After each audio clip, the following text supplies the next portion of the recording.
خواتینوں کو للکارا تو اسمبلیوں میں بیٹھے ہوئے ہمارے MLAs نے جن کا تعلق باغ سے ہے انہوں نے وہاں پہ کہا کہ خواتین اور بچوں کا دھرنوں کے اندر احتجاج کے اندر کوئی کام نہیں ہے کیونکہ وہ ہماری عزتیں ہیں اور جب تک میں زندہ ہوں میں عزتوں کو نہیں باہر جانے دوں گا.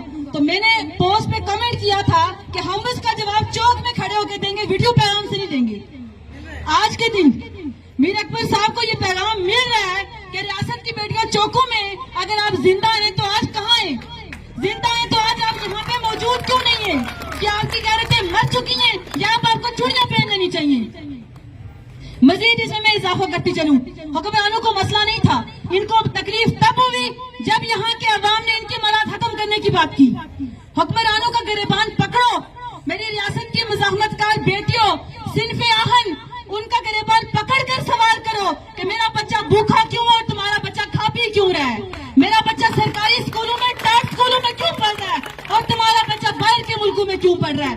ہمارے ووٹ کی طاقت سے یہ اسمبلی میں گئے ہوئے, ووٹ مانگنے وقت تو ان کو شرم نہیں آتی, ووٹ مانگتے تو یہ آ کے حکمرانوں کے جو عوام کے سامنے بیٹھے رہتے ہیں. لیکن کیا ان حکمرانوں نے اسمبلی کے اندر ہمارے مطالبات رکھے؟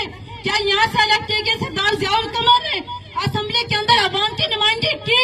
تو پھر مجھے بتائیں کہ جب یہ حکمرانوں کے نمائندے ہیں, جب یہ آپ کے نمائندے نہیں ہیں تو آپ ان کو کیوں ووٹ دے رہے ہیں؟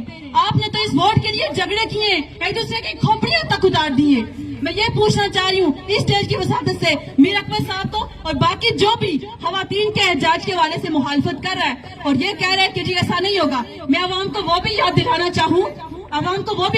چاہوں کہ شرقی باغ کے ایک گاؤں کے اندر خواتین نے گڑے رکھ کر احتجاج کیا کہ ہمیں پانی نہیں ہے, لیکن میر اکبر صاحب کے چینل نے وہاں پہ خواتین کے ساتھ بدتمیزی کی. کیا آپ کا یہ طوفان بدتمیزی آپ کے خاندانی ہونے کی, آپ کے مرد ہونے کی یا آپ کے عزت دار ہونے کی دلیل ہے؟ اپنی بات کو میں سمیٹنا چاہوں گی, بہت وقت ہو گیا, پیچھے سے اشارے بھی آ رہے. اپنی اگلی مقررہ